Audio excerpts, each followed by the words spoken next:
The 2019-2025 Renault Clio generation was quite a reliable car in comparison with the competitors on the market, but if you want to get a used vehicle of that generation, there are still several things you may want to know before you make your decision. First of all, I should say that starting in about 2020, Renault went a little crazy with automatic transmissions.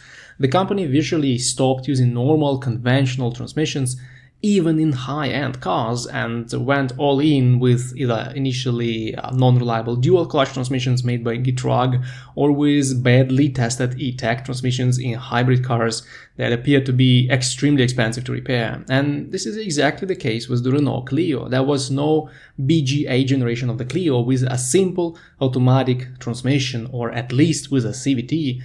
They all were super technological, which means not really reliable and extremely expensive to service and repair. I would only go for the 5 or 6 speed manual gearboxes if I wanted to buy the used Clio. The situation with engines is much better. This generation of Clio used 1 liter MPI, 1 liter turbo, 1.3 liter TCE turbo, 1.5 diesel K&K, and also 1.6 liter good old H4M engine with the mild hybrid setup. I wouldn't buy a hybrid version since it comes with the E-Tech transmission that is similar to a spaceship in terms of complicated technologies. All petrol engines seem to be good, with the 1.3 TCE being probably the best choice, which has a balance between proper power and good reliability. Unfortunately, electrical problems are still a thing in this generation of the Clio. I see a lot of reports with random faults and error messages popping up on the dash and then vanishing on their own. Also, there are a lot of cases when Renault had to buy back vehicles within their warranty period just because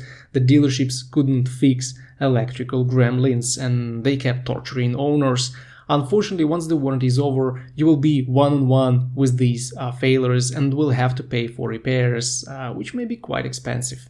But the good thing is that electrical faults are not massively common, and the majority of Clio models run well without annoying issues and random errors. I wouldn't say there are any common issues with suspension or steering, but these cars are quite young yet, so such faults are not expected to become common now. In my opinion, the Clio is a good city car for everyday driving, and even though it has certain issues with transmissions and electrical systems, it doesn't seem to be worse than the competition.